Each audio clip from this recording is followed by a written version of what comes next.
Hello, everybody, and welcome to the LeanTossup College Football Podcast. I am joined, as always, by my co-host Mark Backstrom, and tonight we are going to be previewing the Mountain West Conference. How are you doing tonight?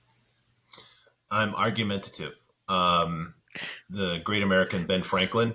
I don't know if you're familiar with him. A little bit. He said, "Never argue with someone who buys ink by the barrel." And you know what? I feel like arguing with someone who buys ink by the barrel. I'm happy to do the Mountain West conference preview, but there's a lot of media people that just got things very, very wrong in this conference. So, I'm going to point that out as we go along today. I think the person who bought ink by the barrel that he was referring to didn't have a Costco card back then. So True. Yeah, I don't think ink is even bought by the barrel now. no, you can't. I don't even. Yeah. I mean, I don't think they could conceive of a ballpoint pen, let alone a Costco. But anyways, no, Yeah. I mean, the one thing I will say about the Mountain West is that literally it's never what people expect it to be. I remember people last year were so hype on San Diego State and they barely made a bowl. I know the year before people were so hype on San Jose State and they didn't even make a bowl that year. It's Yeah. never who you think is going to be the top team. And weirdly enough, Fresno State, despite being probably one of the best teams in the conference for the past several years, is not. I think they haven't won the conference, or they haven't made the conference championship game. Or They won it last year, but before that, they've yeah. oh, that's It right, they was did win weird, last year. But yeah, but they kind of struggled, even though they had Jake Haener, which was odd. I mean, they had the best quarterback, but things kind of just yeah, didn't really fall into place. It is a very weird conference, but at the same time, a very fun conference, which, interestingly enough, usually has games very late at night, which is something that I, as a night owl, very much appreciate. So, let's go with the first team, and this is a team that made the conference championship game last year in a surprise upset after losing as a 17-point favorite to our New Mexico State Lobos, right? Yeah. What you go ahead and talk about your most interesting team. Yeah, my most interesting team is Boise State, and it might strike people as completely off brand because usually I like to go deep and find a team that I think is going to really surprise people. So just stay with me through the narrative, and I think people will kind of get where I'm going with this. So this is their third season under Andy Avalos. Last year, I actually had them with the third best power rating in all of the group of five, just behind James Madison in Western Kentucky. On offense, their offense was a plus 2.6 for the year, which is okay. Their quarterback, Taylon Green, he came in, towards the middle of the season. He had a 100 apex in his first 10 career starts, which is really good for your first 10 starts. What's even more interesting is before the Air Force game last season, his apex was a 33, which, not great, but people struggle. The Air Force game and forward for the rest of the season, his apex was 118. So once he got it, he really got it. In addition, he actually ran for over 100 yards 3 times against, pretty good defenses. Oregon State, San Diego State, and North Texas. Not so great, but, 2 legitimate defenses. They also retained 87% of their Ryan from last season. They actually lost 0 to the portal, which is interesting. Only Air Force had a higher GGAB ground game above Boston College in 2022. And, if you're a conventional offense, you're not going to beat Air Force in that stat. So they were just, tough to deal with on offense. On defense, once they got things turned around, we'll get into that a little bit later. On defense, they're a plus 7.5, which is really good. Just a reminder, when we get into the season and after week 4 and I have current season stats, one of the angles I'll look for is I'll only play unders if one of the defenses is in that, top shelf, and usually the break off is a plus 7 or better. So they hit that. They actually improved from the prior year from a 3 to a 7.5. The improvement was kind of expected, though. They had a high improvement metric, and they returned a lot of starters from the prior team. They have similar. They returned a similar amount of starts this year, so probably looking about the same effectiveness on defense. They had the best defensive GGAB in the conference, which means they were the toughest to run on. And in passing, only Fresno had a better defensive apex. So really good on both sides of the ball. So this just sounds like a very standard, okay, team that made the conference championship game last season. Why are they fascinating? Well, you really need to look at their season in two parts. Actually, they lost to UTEP last season, not New Mexico State. So that Oh, was the sorry, game that's where right. everything Yes. imploded. So after that UTEP game, their offense, this is absurd. Their offensive rating for BuckMetrics was a negative 11.1, and the defense was a minus 2.7. Um, the defensive improvement made some sense. Avalos is a former DC. Um,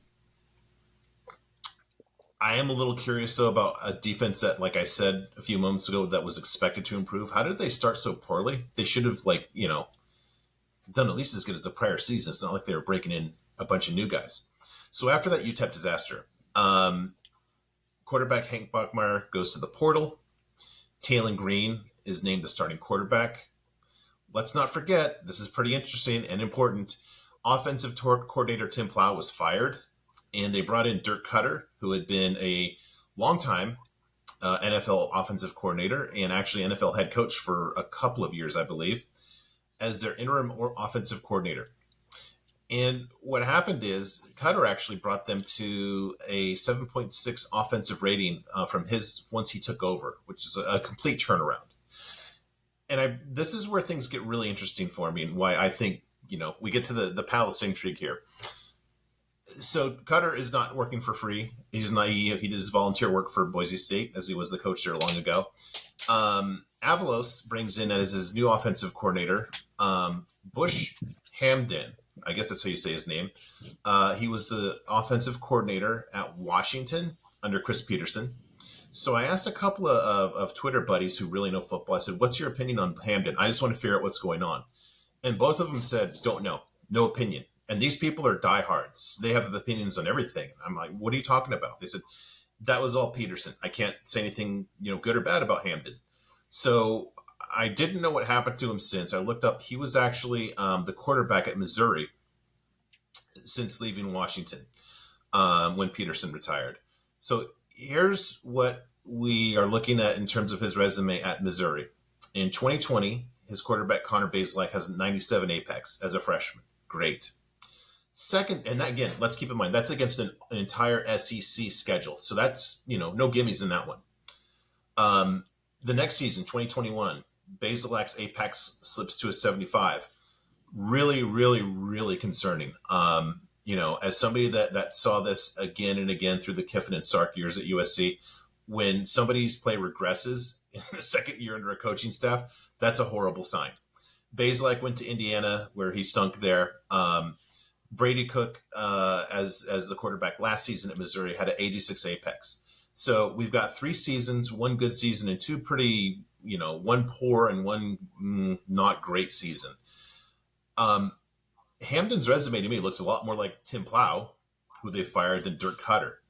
So I look at this and I kind of feel like a befuddled building inspector where I was walking my dogs around, the Boise State program, and there's a crumbling edifice that's about to collapse.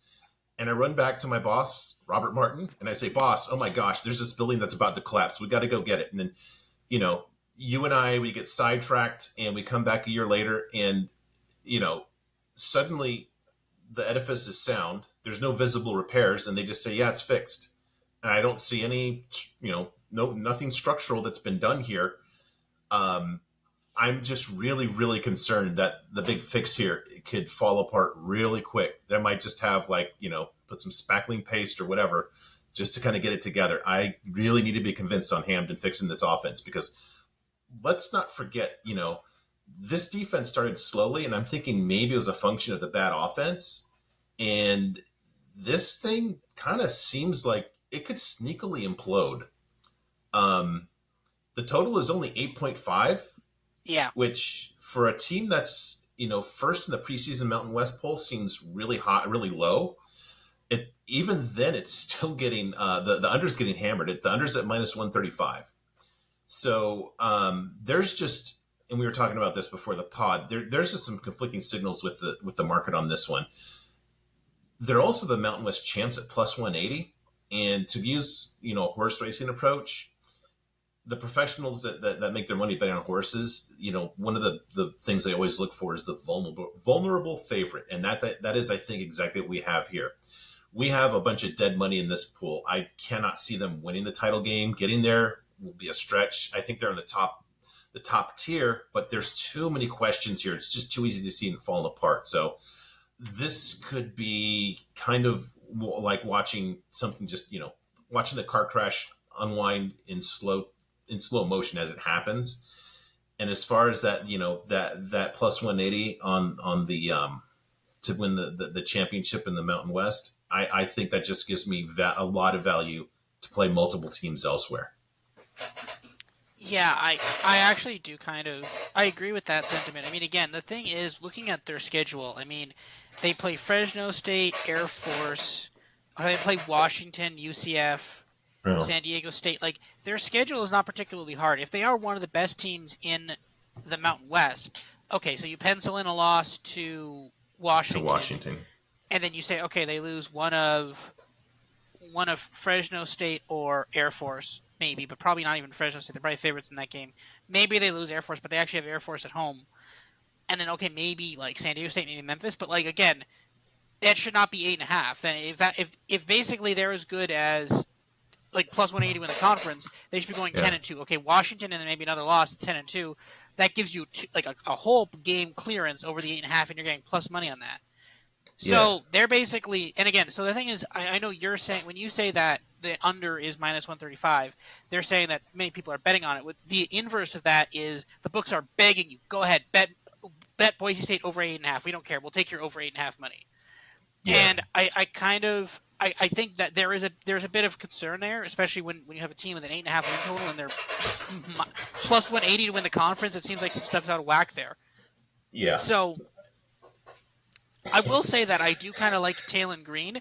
Looking back here on their records, though, I mean, you're looking at, after the loss to UTEP, they beat a San Diego State team that we were pretty out on. They beat a Fresno State team. I think that was without Jake Hayner. They beat Air Force in a really slog of a game. They destroyed Colorado State, but everybody did. But then they lost to a BYU team that wasn't particularly great last year. Mm-hmm. And they destroyed Nevada, but they destroyed Nevada because everybody did last year. Then they Yeah. beat Wyoming in a pretty close game. And then they did beat Utah. They beat Utah State in a relatively close game. They did cover the spread, though, but it was close to that spread. And then Fresno State, they did lose to Fresno State pretty handily when Jake Hayner was back. So not the hardest of competitions there for Talon Green, right?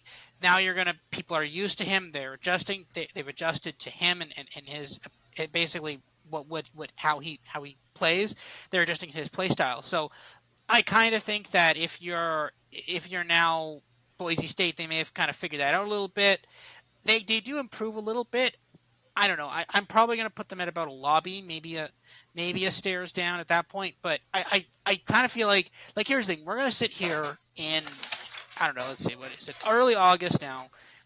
In a month and a half, we're going to sit here and we're going to be like, oh man, we're going to either say that 8.5 was the lock of the over 8.5 was the lock of the century, or the under 8.5 was the lock of the century. We're going to be like, oh, like they're going to either be like 4-0 or 0-4, and we're going to be like, oh, Yeah. like that's the thing. And I don't know, because actually, okay, Washington, fine, 3-1, because maybe they'll beat UCF, North Dakota, San Diego State. If they go 3-1 through that, then okay, the over 8.5 was the play.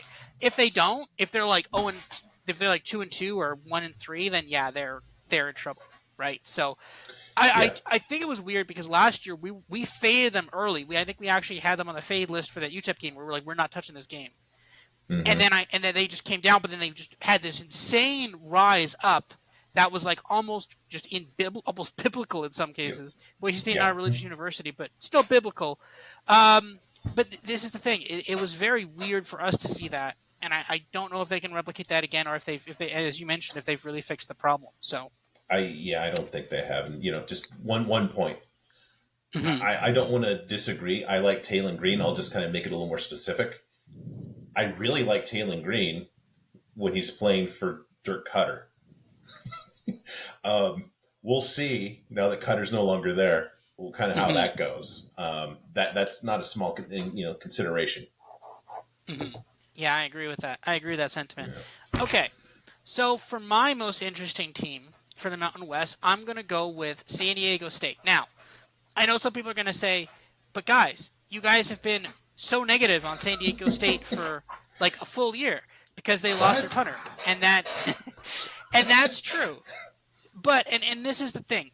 One, I mean, okay, a punter is an important piece to the team. 100%. We're not going to say he's not. But at the same time, we're now moving on, right? Okay, so we thought that there was a market inefficiency because they lost their punter, and then the markets weren't compensating for that. That was 100% true. They only went 7-6 last year. I think we had them under like some insane total, like under 9.5 or something, or It was 8.5. 9. Yeah, I got up to 9 when yeah. Yeah, so we bet that under, easily clear that under. That was nice. But at the same time, I feel like maybe like this team was actually not horrible last year. They were still 7-6. They did go to a bowl. They lost to some of their top games, but basically they've improved a lot. There is definitely some room for improvement there, and I think it's the second year for their quarterback, or is it a new quarterback? I can't remember. It's the Jalen Maiden. Yeah, I can give you some more details on that kid once I get okay. to my side of the story. I think he wasn't that bad. I think there's definitely room for him to improve this year. And I think if you give some incremental improvement for him, they kept a lot of the pieces on offense. Defense got they got some interesting pieces. I think it's not a bad team. I think this team could definitely improve a little bit. Not a lot. This team may not compete for the Mountain West, but this is going to be a team that's going to be like, oh, cool, I'm going to take San Diego State plus 7.5 because I believe in them in this spot, right? I think that's what we're looking at for a San Diego State team this year. What are your thoughts on that? Yeah. First of all, it has to be said because it's Brady Hoke and he's just dopey and does amazingly just dopey things. So the San Diego Union Tribune had a story on Jalen Maiden, the quarterback who saved their season, about his breakout performance against Toledo on September 24th. Jalen Maiden actually had 3 solo tackles and 5 assisted tackles as a safety that game. So the quarterback who saved their season actually was playing safety the last Saturday of September, which, of course, because it's Brady Hoke, he doesn't know any better. 2 games later, Jalen Maiden started against Hawaii. The team was 2-3. He went 5-3 as a starter. Good. I liked him. He had a 112 apex, which is really good. Just it seems like it kind of seemed like when I was watching real time that the more they went along, they were kind of getting a hold of him. But some of his better games were against better defenses, and some of his worst games were against poor defenses. So I'm not sure, but there's definitely potential there. I'm just skeptical about Brady Hoke. Just to skip ahead a little bit. Here's a little history of the BuckMetrics rating of their defense at San Diego State. Plus 8.8. Then Brady Hoke is promoted to head coach. Plus 10.6. Then the last 2 years, plus 2.6 and plus 4. So the farther we get away from the Rocky Long imprint or fingerprints on the program, the more we're just seeing mediocrity. And that's just Brady Hoke's not a good coach. I'll probably say that. I don't know. We should make a line how many times I say that during the season. If I look back at last year, their best win was over Toledo, great, but they were a 3-point home dog to a MAC team. Not good. And that MAC team doesn't even have a quarterback. Their other wins were Idaho State, Hawaii, Nevada, UNLV, San Jose State, New Mexico. Combined, those teams were 15-44 against all of FBS. I actually had them as my most interesting team about a month ago when the Pac-12 was fighting, or there was a big controversy, will they be in the Pac-12? I could see this team disintegrating, and the joke would be, wow, the Pac-12 was trying to get these guys in. My question for you is non-conference. They've got, 4 tough ones here. Well, it's interesting. Idaho State's a gimme. They have UCLA, and they're at Oregon State. Those are both tough. They host Ohio, and we both like Ohio. I remember, I did. Yeah. Yeah, we think we said we're both going to bet the Ohio in that game. Yeah. Yeah. I'm just wondering what would you make the line? I'd probably have Ohio like favored by about 3 or 4. Does that sound It's actually about right? San Diego State minus 3.5. Oh my God. Okay. Yeah, no, we're gonna take. Yeah, we haven't officially announced it yet, but basically we're gonna talk about like week 0, obviously, and some of these lines. Is that a week 0 game? Yes, it is August 26th, Oh my goodness. I think. Yeah. So we're gonna talk about our plays for the first week, and some of the advanced lines. We're gonna do that in a couple weeks. So yeah, that's gonna be one we're gonna talk about for sure. Um, Yeah. So mhm, just after those, they've got three really tough non-conferences. Then they get mhm. Boise and Air Force back to back, which is That's that's rough a too. tough spot. In the Hmm. conference, they actually get all of my top four. I'll just keep it like that for now. Total of seven seems about right, considering the unders getting crushed at minus 135. I'm just clearly more bearish on these guys, and I just want to point out again to argue with the guy who buys ink by the barrel. They got a first place vote in the Mountain West preseason poll. You seem a little more up on this team. Would you vote them first place? No, Okay. no, I'm not um, voting them first place. yeah. So So I don't know. We'll see. they could maybe improve. I mean, 6-6, maybe 7-5. Like, but again, those tough non-conference games are pretty tough. The thing is, I feel like one of these teams is going to massively underperform, and I suspect it's. Well, we'll talk about Fresno State later, but I suspect it might be Fresno, but we'll see. Um, well, anyway, we'll move on to the next one. So you go ahead. Here's another one you want to talk about. Go ahead at the next one. Yeah. So this is probably more in line with what's been my most fascinating team in other conferences. That would be Colorado State, 3-9 last season. Second season under Jay Norvell, who was the coach at Nevada before. Looking at their offense is pretty rough last season. I had them rated as a minus 6.2, which is way below Mountain West average. Team Apex was 93. Now this is where things get interesting. Clay Millen was a quarterback who actually followed Norvell from Nevada. He had an Apex of 113 in his first year as a starter, and he had no protection. Um, the problem is his backups were so freaking horrible that they just dragged the whole team rating down. So freshman year or your first year as a starter, 113 is really solid, especially when you have literally no protection. They had the third worst GGAB and FBS. They're very close to being a Boston College, if you will. Um, Norvell only kept one starting lineman from last season, and that was the center that followed him from Nevada. He basically said, "Everybody else, you're out, you're done." The four other starters are all from the portal. So this is one of those rare instances because I just have faith in the coach that the low returning starters and improvement metric don't concern me because they were so bad, and I wouldn't have faith in those stiffs to really improve. So also Norvell, he's just his players love him. He actually returns 113% of the Ryan from last season. So they lost, I think, almost nobody, and they actually brought in a couple of good recruits. So I'm very bullish on the offense. The defense actually, by my metrics, they had a low returning experience and improvement metric in 2020, but they actually improved from a 1.1 to 1.6. I think they're going to improve again. They have significantly above average experience and improvement metrics this season. It's year two under the same system. They have only three new defensive starters. One started 2 seasons at North Dakota State, which is basically your FCS powerhouse. And another one had, I think, 5 career starts at Cal. So, the two new guys are not just, whatevers that they threw in there. Um, Norvell will get the offense fixed. I think that he's a lot closer than is on the surface, which is, the kind of teams I love to play. His last team in Nevada had an offensive rating of plus 4.5, which is really good for the Mountain West, especially, at a school that doesn't support football.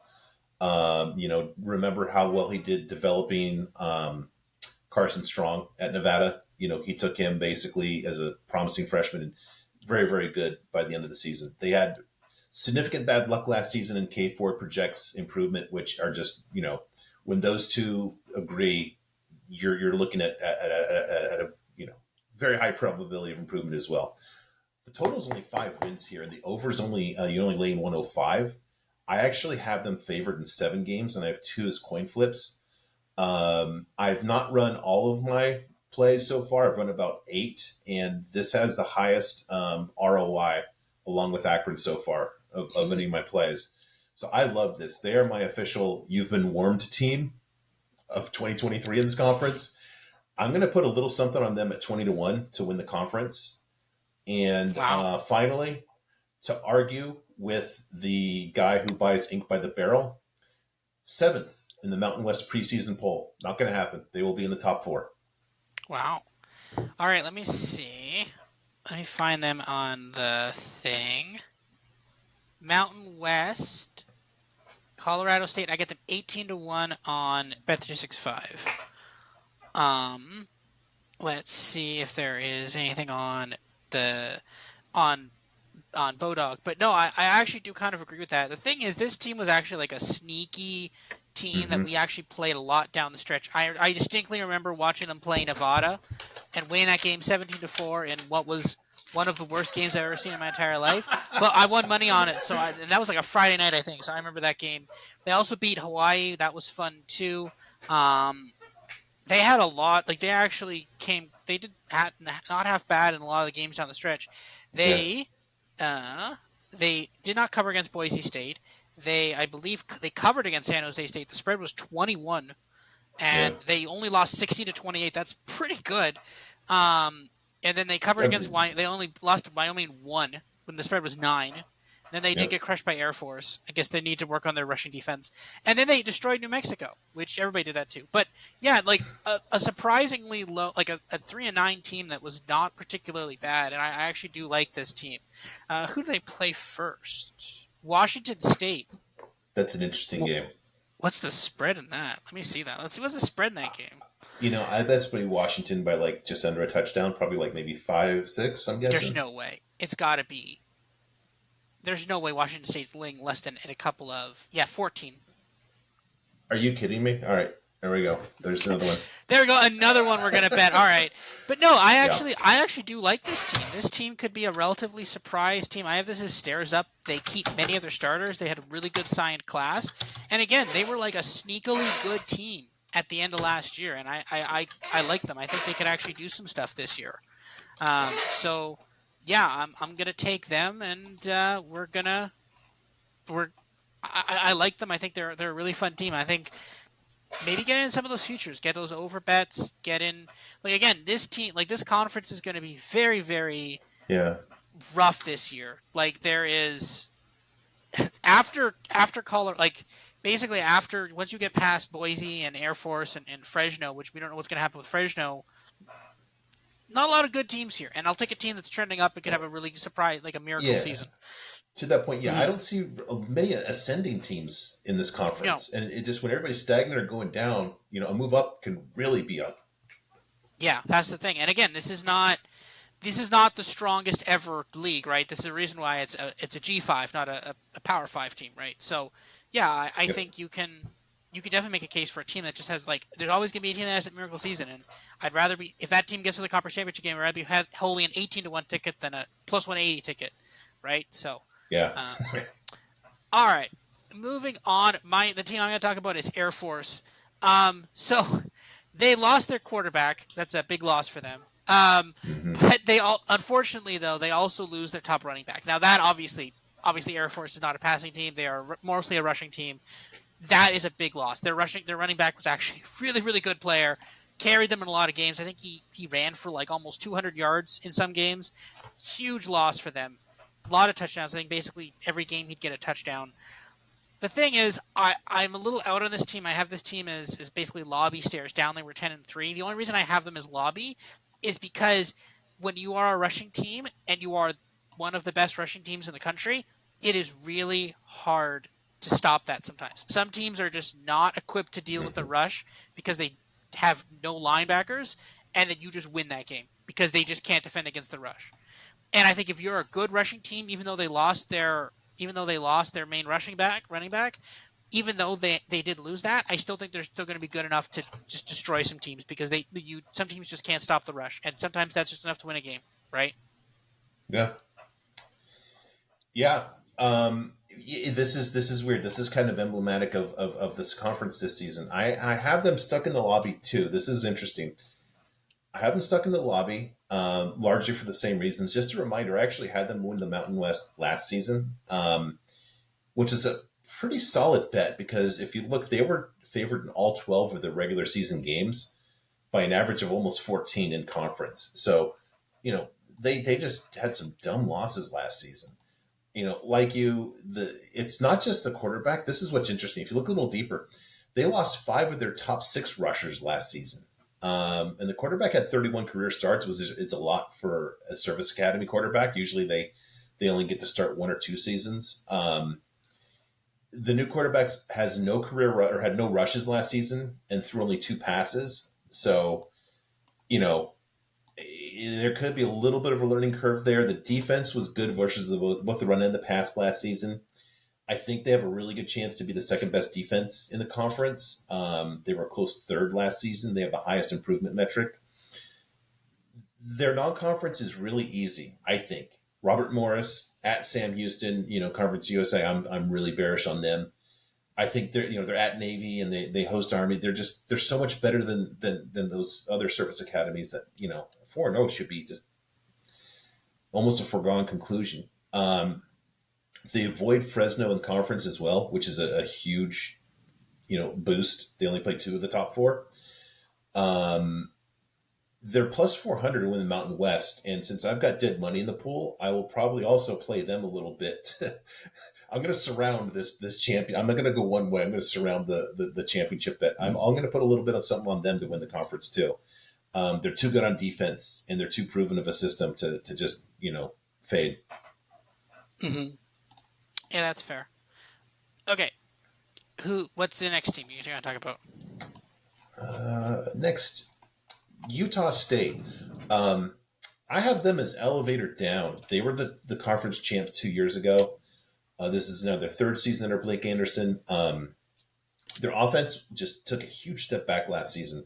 Their team apex went from a 120 to a 58 from 2 years ago to last year. Logan Bonner, the starter, was injured, but his apex is only 43. Something just really happened weird last season.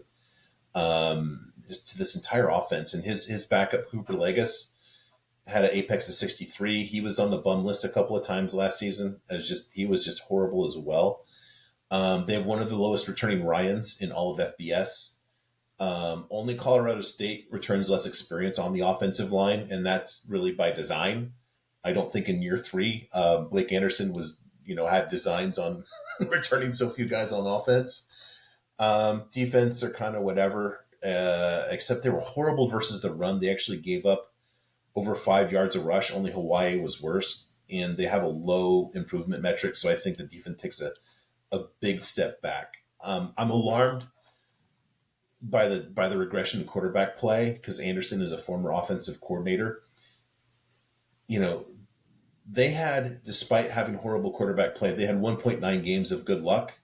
So hearkening back to the MAC preview, this isn't just going to be regression. This is going to be, quote, dizzying and violent regression that I see for this team.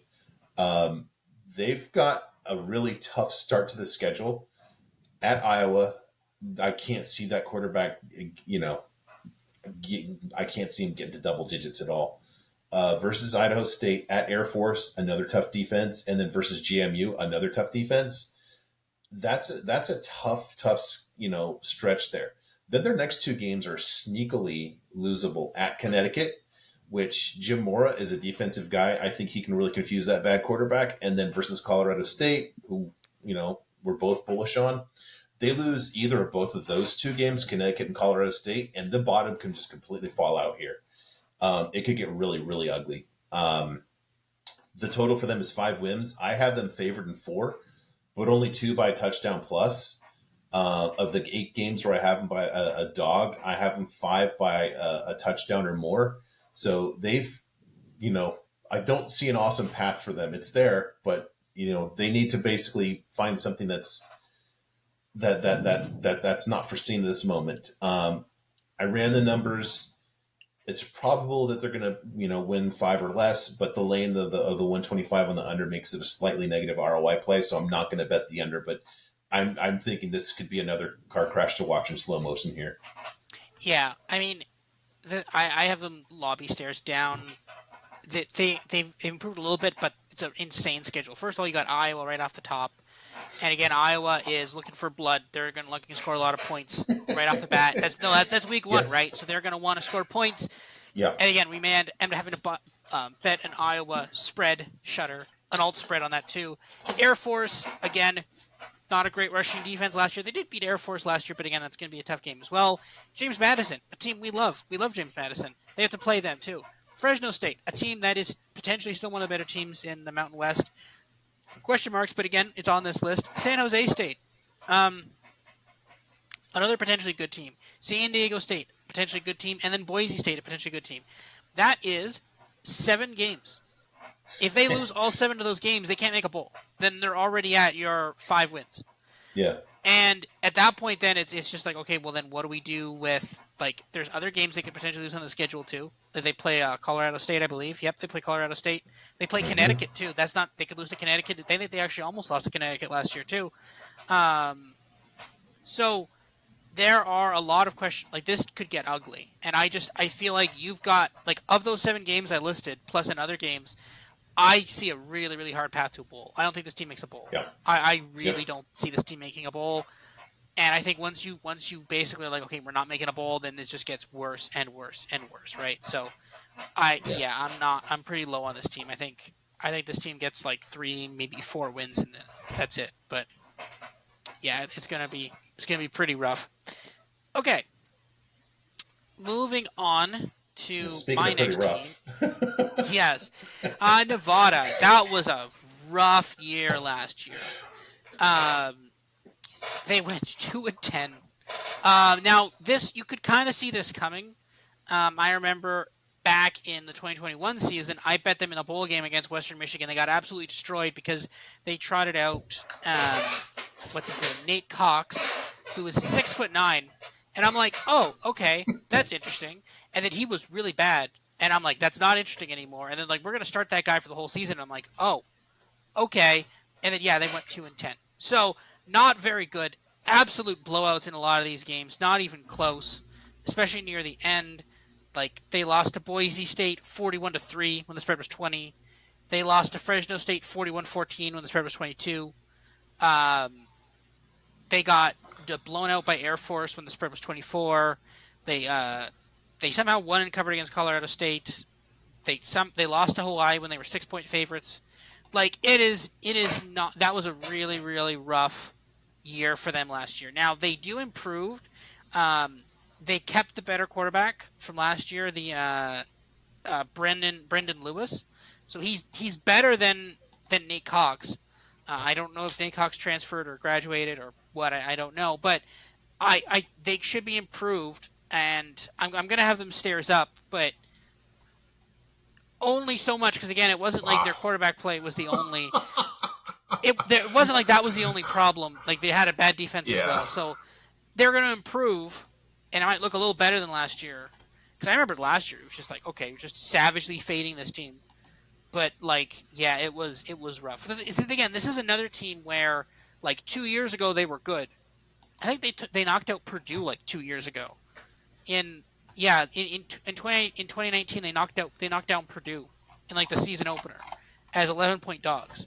So this is another team where it's like, okay, they had a couple of good years here, and then people like to bet Nevada, but then they just cannot pull it off at the end, right? So, yeah. Well, the problem now is that the guy who coached those teams is now at Colorado State. So yeah, that's the thing. All right, what are your thoughts on this Nevada team? Yeah, the offense. This is not easy to do. They were significantly below average for literally every offensive metric that I have last season. So well done, guys. They were actually 11th worst in all of FBS. Their defense actually regressed, which is a big no-no considering that the head coach is a former defensive coordinator. That's red flag for me. Hello, Mel Tucker. To your point, they actually did have 2.1 games of bad luck last season, and K Ford actually projects them to win 2.6 more. So maybe the horrible quarterback play just made their bad luck too. Maybe that reverts. I'm not going to bet it. I'm not betting it either way. They, I think it was in the MAC preview. I said, I want a team that lives in a small neighborhood. Their neighborhood is too big. They've got too many coin flips here. I can just, there's no certainty here. So I can't really bet under 4, even though I probably want to. One thing that's interesting to me is this, I don't know if this is on anybody's radar but mine. that September 23rd game at Texas State. Texas State is doing a complete, not just a year. It's an overhaul, but they're not going to play year zero. They've kind of brought in a bunch of different guys from a similar system, and that could kind of tell the story on this team. Whereas if Texas State laps them, basically in the rebuild process, it won't be encouraging for Nevada. I'll put it that way. Yeah, I agree with that. They are improved, but this is the thing, right? Like how much, like they were one of the worst teams in college football last year. Yeah. Improved, but like okay, we're not going to lose by 20, we're going to lose by 14, right? Like this is the thing. Improved how, right? So I think they will be a better team, but just maybe not that much better. Okay, what is your next team? Yeah, Fresno State. They went 10-4, and they're the defending Mountain West champs. They had a good season that really could have been interesting. They lost 32-35 at home against Oregon State. I believe that was on like a last second play. Yes, I remember that. Yeah. Then the next week they lost at USC. They were giving USC a bit of a game, and then Jake Hayner got injured, and USC just ran away with that one. Then they lost their next two without Hayner. After that, they go undefeated the rest of the way. I think last season was really, quote, their season. Tedford is 36-18 here. I have them as stairs slightly down. I'll start with the defense just to go out of order here. The defense is really experienced. It was better than average for Mountain West last season. They should actually compete with Air Force, Colorado State, and San Diego State to be the second best Mountain West defense behind Boise. They lose Hayner, who was awesome. Here's the apex at this school by a year under Tedford. 113, 134, 88, which is George Reyna. He was just a bad quarterback. 132 and 125. The new quarterback is Mikey Keene, who was at UCF last season. They had an apex of 115. I think that he gets the ground running. The problem is they lose the fourth most Ryan of any team in all of FBS. I put it all together. Tedford has 2 conference titles here in 4 seasons. I kind of think that if the defense is set, I trust him to fix the offense. He's just proven. This is huge. They have probably the most favorable conference schedule. They avoid Colorado State and Air Force in conference play, and they host Boise. So they've just got the biggest breaks for the schedule. Sorry to do this. This is kind of like the chicken way out. They're Mountain West. I have them at plus 380. Do you still have the Mountain West champs up? I can call it up super quick. Yeah, you like them? Yeah, I do.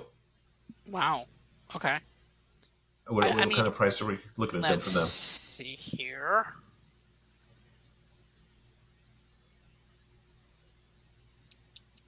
$375. Yeah. Okay.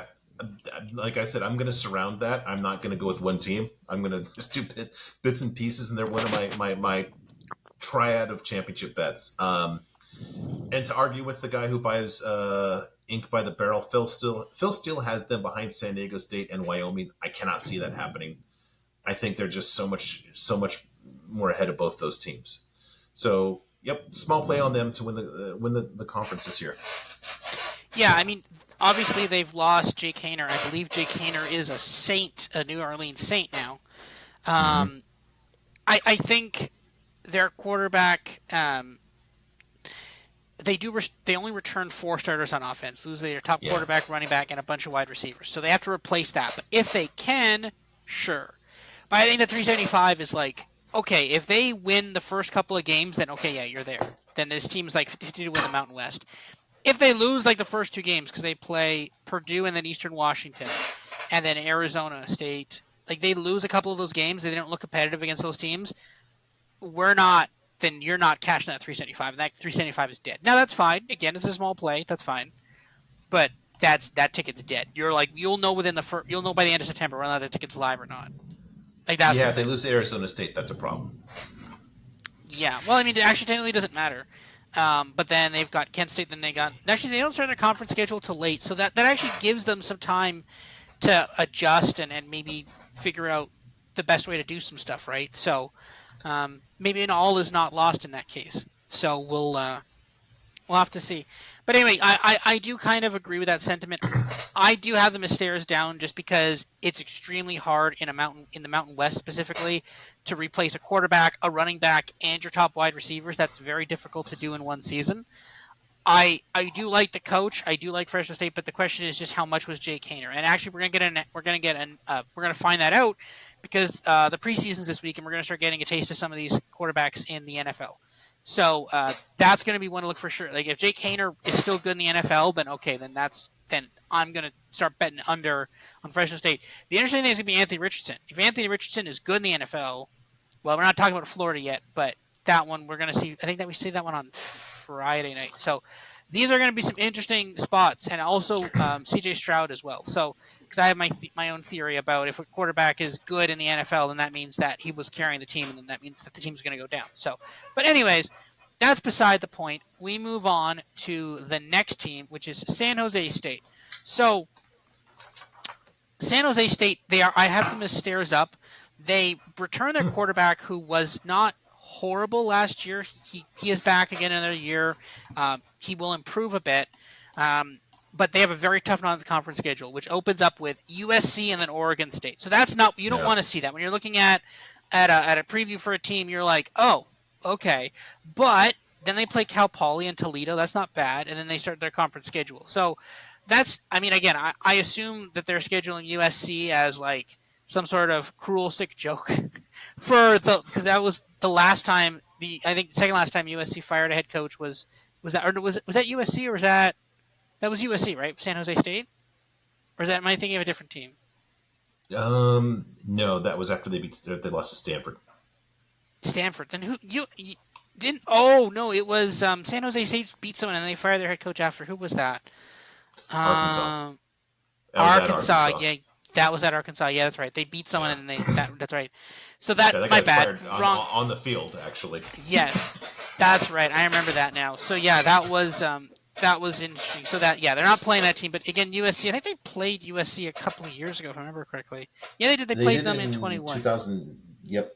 Yep. and they got resoundingly crushed. So, and that was with Clay Helton. So yeah, I'm not particularly, but again, I'm probably not going to touch that game specifically. But I think this team could be actually half decent this year.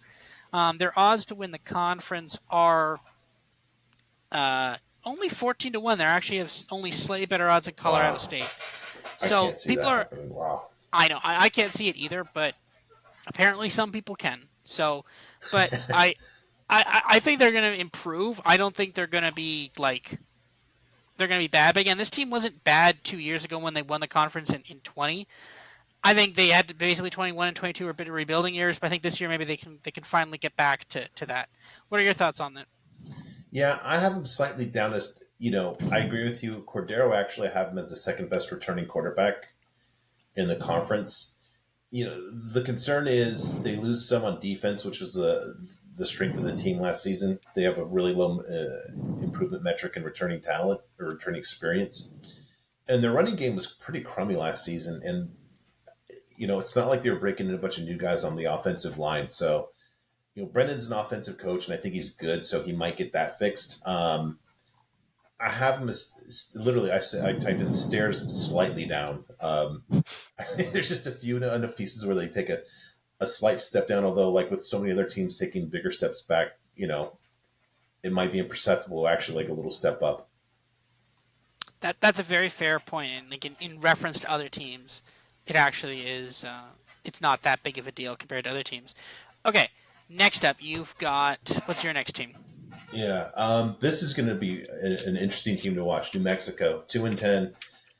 Yeah, even worse than Nevada last season, believe it or not. I have them as stairs up, just because of a coaching change and just a roster change that was significant. Their offense was a minus 14.3 of the season. They fired their offensive coordinator after 27-14 loss to Wyoming in October. Literally, at the time that they fired their offensive coordinator, I had their offense as a minus 14.3. So the new guy literally made 0.0 rating points worth of difference. They were the worst offense of all of FBS last season. The thing is, and actually, sorry, They actually were also the least explosive passing game in all of FBS. So good job there. Um, the thing is, they have a new offensive coordinator, Bryant Vincent, who was the interim coach at UAB, and before that was the offensive coordinator there. They get Dylan Hopkins, a quarterback from UAB as well. Hopkins had a apex of like 130, I think, last season. The guy was just super solid. He's been good for years. The UAB offense was a plus 6.2 in 2022. They only add 38 Ryan from last season. They brought one wide receiver from UAB. It was pretty, didn't get much action. They brought a JUCO wide receiver. So it's going to be interesting to see how much that the new quarterback in OC can drag this offense along. Defense is not great, but it's not horrible. Denny Gonzalez, he was a defensive coordinator under Rocky Long at San Diego State. Rocky Long was his defensive coordinator. Now he left for Syracuse, but I think the defense will be okay-ish. K Ford projects him to be a game and a half better. I have them as a game of bad luck. So I think just that a regression, and actually the regression with a good quarterback should be pretty pointed. We'll have an actual offensive scheme now and an actual quarterback, so they'll be better. Just the season total for their wins is 3.5. I can't. I wanted to maybe just think about the over, but it's such an unknown about how much the new OC and quarterback totally move this up. So I couldn't even guess the win probability for most of their games. So I had to pass, but they'll actually be more watchable this season than last season. Yeah, I completely agree with that. I have them stairs up. Dylan Hopkins is a massive and unexpected upgrade. I don't know how the heck they got this guy. Did everybody just like no? Like, he is better than a lot of quarterbacks that like Power 5 conferences, like Power 5 teams got. Like Jeff Sims, like he's better than Jeff Sims. He's better than a lot of these guys that are starting for Power 5 teams. And somehow he went to New Mexico. He went like a massive downgrade from UAB to New Mexico. Like, It is the weirdest. I don't know how they got this guy. Again, I think this is going to be a better team this year. But again, how did they get this guy? Like, this guy was actually pretty good at UAB. How did they? I have no idea. Like, is it just bribery? Does he know someone in New Mexico? Like, is his girlfriend there? I don't. It's a small state. Those kind of stories should come out pretty soon. Then, if anything like that happened, right? I guess. I don't know. Like, I read this. It said why he transferred here, but I don't know. But yeah, it's. I don't like. He has to have some sort of tie to New Mexico. Maybe he has family in there, or I don't know. It's just a weird. Watch like this. He'll go here now, like light up the world, and the next year he'll be in like a Power 5, and then he'll go to like the NFL or something. Maybe. I think he's a senior. I think this is his last season, and maybe that's it. Maybe like he absolutely knew he would absolutely get the starting job with his his former offensive coordinator now there at New Mexico. Maybe that's it. See, that must be what it is then. Yeah. Yeah. That's the Alabama Tyler Buckner effect. Yeah. Oh, yep. Yeah. Okay. So we're not doing the SEC yet, but anyways, all right. So my next one is UNLV. So this one is interesting as well. This one was a bit of a surprise. They fired their coaching staff last year, which was definitely surprising. This was a team that had definitely massively improved year over year, and I was surprised when we saw that news. We were both surprised at that because UNLV is a team we talked about quite a bit last year. Sure. They stairs up. They keep their quarterback, which is good. They kept Bremfeld, which was the better quarterback last year. But again, it's extremely concerning when you fire your coaching staff. What's that going to look like? Because it's a full new coaching staff, right? They were starting to make gains there, and all of a sudden they're just all swept out, and now you got a brand new coaching staff. So I am concerned about this. I think, which is completely fair. But yeah, I have to say stairs up because they were not particularly good last year. What were they last year? Let me find them here. They're 5-7. 5-7, yeah. But so I think Brumfield missed like 3 or 4 games. Yeah, that's the thing. So I have them stairs up, but where do you have them? I can't be objective about this. I actually cashed a ticket on them on the over. The total actually was 4.5. They have a new idiot athletic director who fired Marcus Arroyo. And I just, to your point, I think that just the starting over is just going to be a setback. This isn't a plug and play place. UNLV is not USC where you just get 20 cool guys through the portal and everything. You win 10 games. It just doesn't work that way there. Their new offensive coordinator, I knew I kind of heard of him before. So he was the wide receiver coach at Pitt in 21, and then he went to Texas in 22. So it was his departure was why Jordan Addison left Pitt and eventually wound up at USC. Addison really liked him. He has 3 years as offensive coordinator, but it's at Howard and William and Mary. So we'll see about that. The new defensive coordinator has never been a DC before. Barry Odom, the head coach, he's a defensive guy. If you look at what he did in his 3 seasons at Arkansas, the first year their offense was a 3.2, second season a 2.1. Last season they fell to a 4.8. Year 3 is usually when you should be doing your best work as a coach, so that's concerning as well. I can't crush him for not winning at Missouri. That's not a great place to play. The total of 6 seems really high, and the under is getting crushed. The under is at minus 150. I think that I differ with the market on this one, and I don't feel strongly enough to bet it. I do feel strongly enough here again to argue with somebody that buys ink by the barrel. They received a first place vote in the Mountain West Conference preseason poll as well. So whoever did that should have their credentials revoked. Yeah, I don't think they're that good of a team, but I think they could be a decent team. But again, we really need to see about that, how the new coaching staff is going to interact with them, right? Is the coaching staff going to pick up where they left off last time, or is this going to be a complete rebuild from the ground up, right? And we just don't have an answer for that at this point yet. And I think we're going to know in a couple of weeks.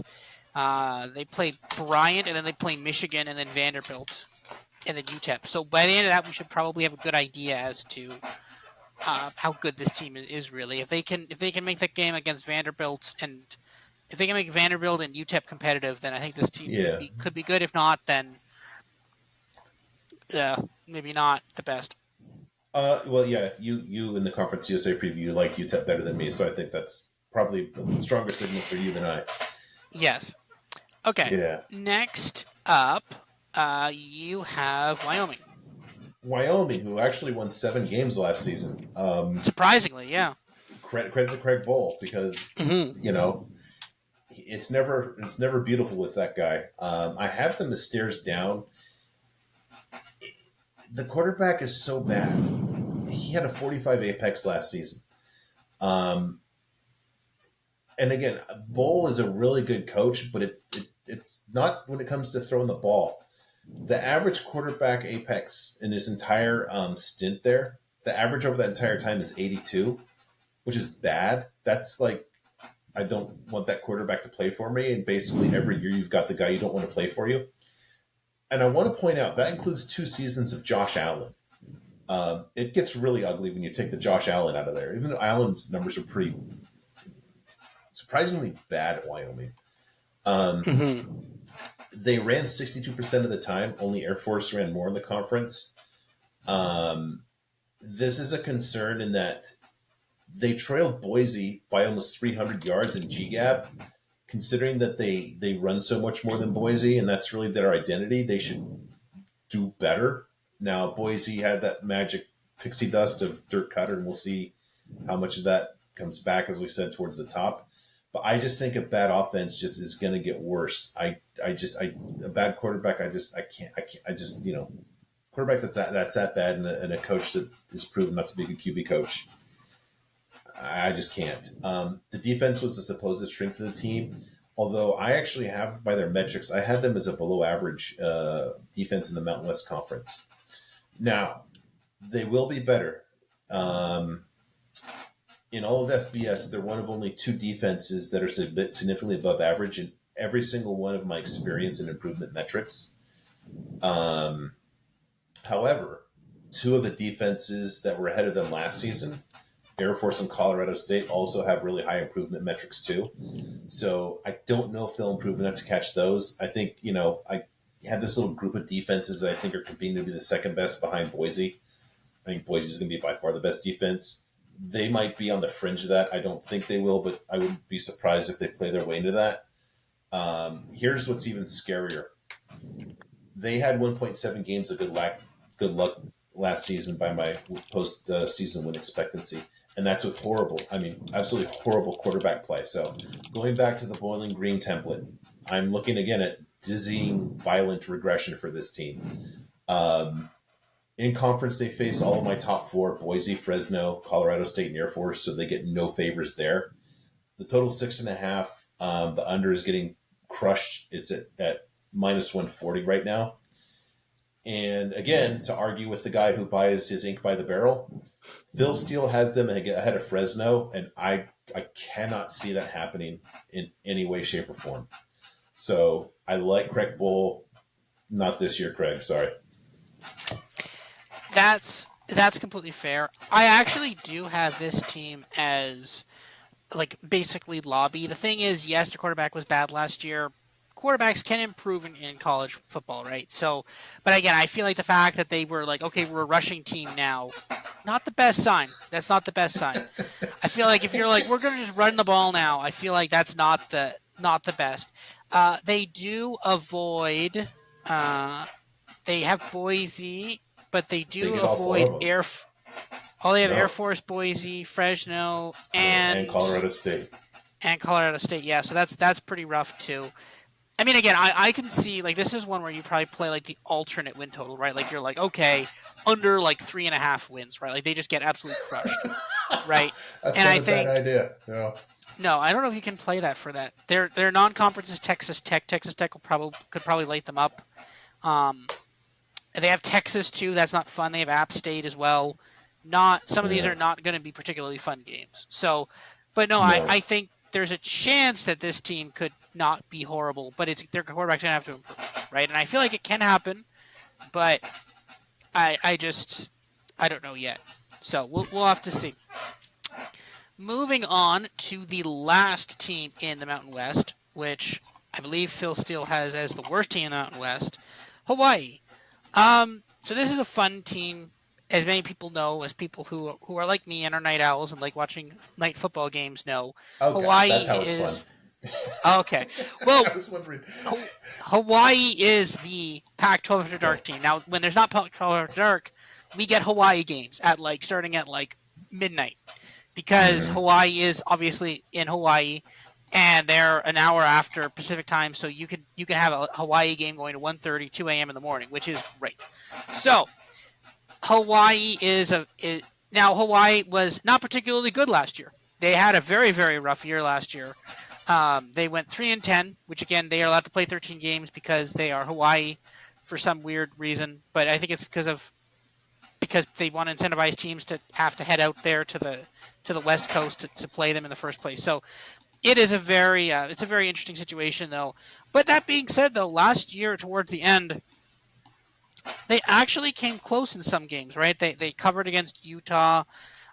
They got blown out by Fresno. They covered against San Jose. They beat UNLV as 11-point underdogs. They covered against Colorado State. They covered against Wyoming. So they have outperformed expectations. They basically improved. They kept their good quarterback, right? So that's that is the piece there, right? Is that that they kept the good quarterback from last year, which was Braden Schrager. Yeah. And I think they're going to be a really, really good value play this year. Again, like we see that last year they were covering spreads near the end. This is going to be like a Pac-12 After Dark special where it's like, okay, cool, we're going to play them at like plus 11.5, and then you're going to sweat that out and all this stuff. This is a fun team to watch. I really love watching this team at Saturday night, early Sunday morning, and it's one of my favorite things to do late on Sunday night. And I think it's going to be they will eventually become good. I don't know. They may make a bowl this year. I think that the line for me is like, okay, there's a non-zero chance they can make a bowl. Their schedule isn't horrible here. They have Vanderbilt again, which is apparently a rivalry game somehow. They have Oregon and Stanford, and then they have San Jose. They have Colorado State.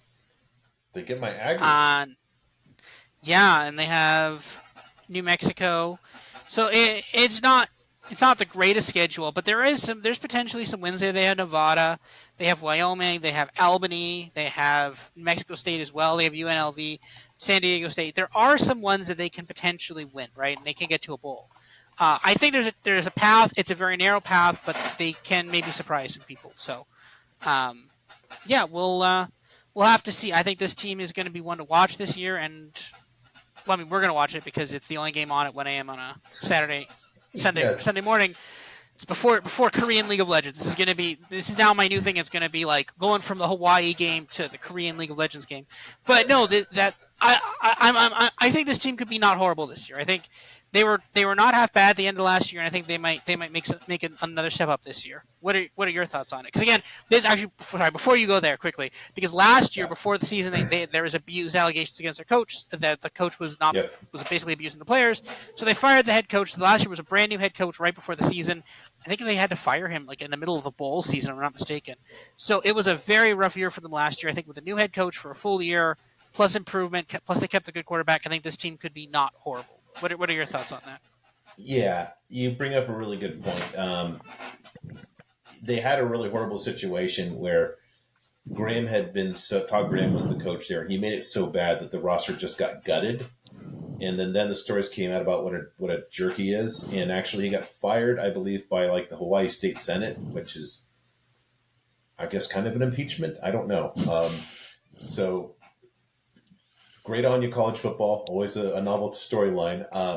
So it really was a year zero last season, and I'll come back to that in a second.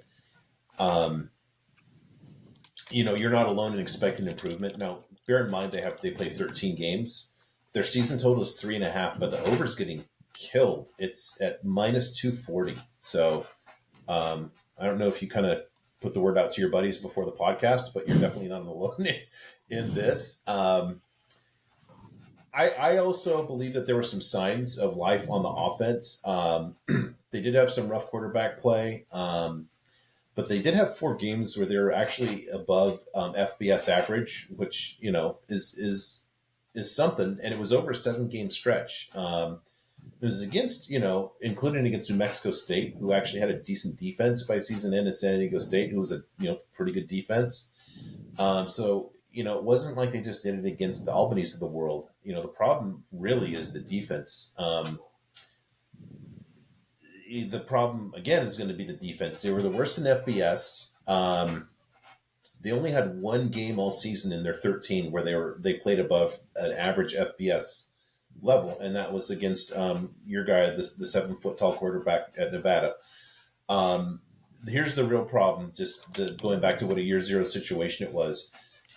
The 22 defense was very, very inexperienced with a very low improvement metric.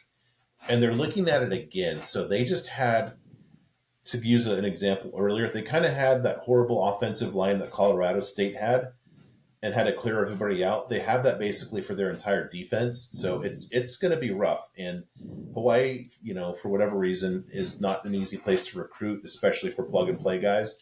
I think the defense limits them, but I see them as stuck in the lobby. I can't argue with people that are going to argue with the improvement. Especially you and apparently your friends are out there pumping this up to minus 140 on the over. Yeah, I don't know. There's a lot of people like me who are night owls on the East Coast, and they want to watch Hawaii games. And I'm going to cheer for the Hawaii over. So I don't know. Maybe that's a possibility. So all right, I think that is it for the Mountain West. There are only a couple of conferences left, actually. So Well, we're yeah. nearing the end Hold of on. this. We've got our final questions to go over. Yes. Final question. Okay. Yeah. All right. And I'm keeping notes now. Finally. Okay. What is the likelihood that the Mountain West gets the Access Bowl bid, the New Year's Six Bowl bid? There is a 0% chance this conference doesn't beat itself up. It's like 5%. Wow. Okay. 5. Okay. I had 15%. 5%. Super bullish. Like, I mean, it's like they're gonna there's no way that the leader, like the winner of this conference is going to have to go, like get like, and like you look at the non-conference schedule, like some of these people playing like USC, like Yeah. why are they playing the best teams? Like, and again, this is the same thing, right? Like you're looking for a team that's going to be like, okay, we're gonna win all of our. Like you want the illusion that hey, maybe they could be good, right? Like you want to play a non-conference game that is winnable, right? Because if you Yeah. play Oregon, or like I think one of them actually is playing Oregon, and if you play Oregon or USC or something, and you get destroyed by them, and then Oregon has a bad year, or even if USC has a good year, say USC is in the top four, like say that you lose to USC and USC makes the playoff, okay, that's not horrible, but did you lose to USC by 40? Well, then is a team that's going to make a top four bowl game going to be a team that's 40-point underdogs to USC? No, they're not, right?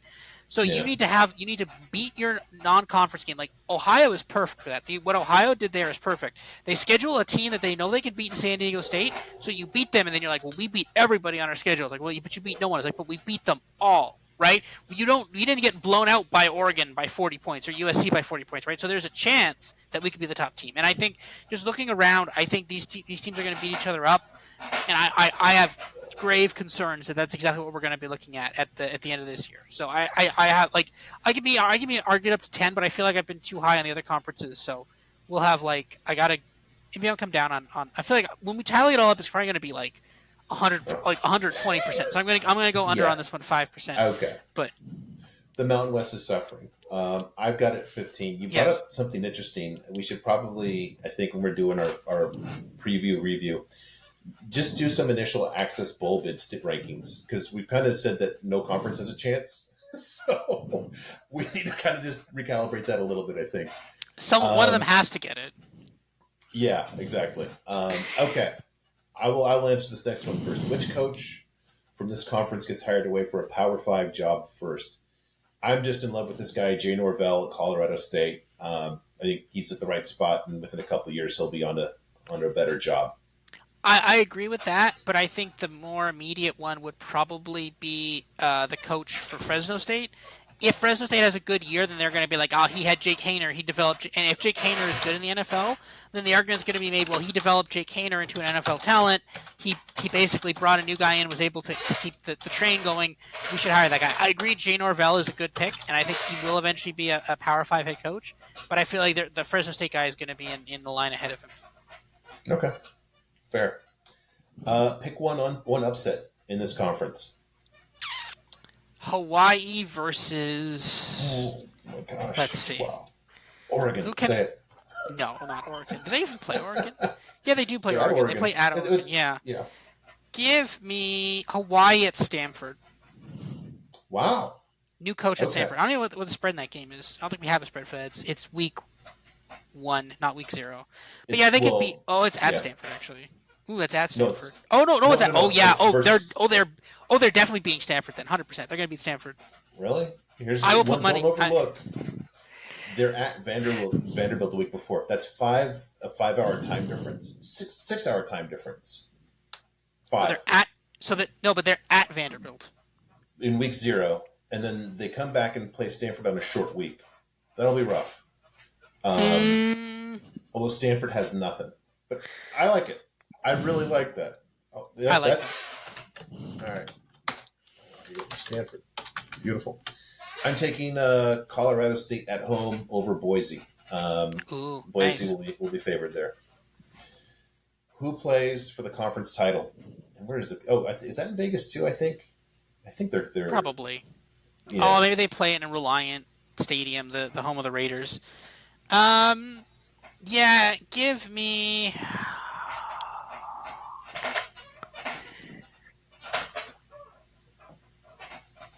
I hate to.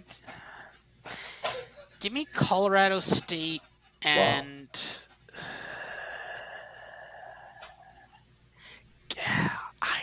I hate all of. I don't like any of these. It's not easy. But like. Boise, I guess. I don't like it. I wouldn't bet Boise in there, but give me Boise and Colorado State. 'Cause you know what? The more I'm looking at this conference, the more I hate. Like, Fresno has a lot to. They have a lot they have to replace. San Diego State isn't the best. They're in trouble too. A lot of teams are in a lot of trouble here. Give me Boise and Colorado State. Okay. What's interesting too is the reason that it took you so long is the reason that if I'm tossing Boise at those super low odds, I'm comfortable taking 3 teams. I wouldn't. You can't just take one and say, yeah, I'm solid with it. I think it's just there's too many questions. I don't even know really who you would even consider the favorite to win this conference. If I can't consider Boise, but who am I taking to play for the conference title? Fresno State and Air Force. So we have. I talked you into Colorado State over my own bet. So I do like Colorado State. I think that in a league where, and you have Air Force and Fresno. Yeah, I like Air Force losing its quarterback. They're not really a throwing team. They're more a running team. But like that running back, sometimes that running back makes that team. And the same thing as Fresno too, right? Like, okay, Jake Haener was the offense, yes, but at a certain point, if you can run the ball, like sometimes you can get a massive gain on the ground when they're expecting a pass, right? And I think that potentially could have been, and the wide receivers too, right? Like he threw to a lot of guys, and those guys are gone now at Fresno. So yeah, I worry about Fresno. I think the Fresno one could be a sneaky implosion there, but we'd have to see. There's a lot in this conference. The sneaky implosion that's looming. Yeah. So just depends on where it shows up.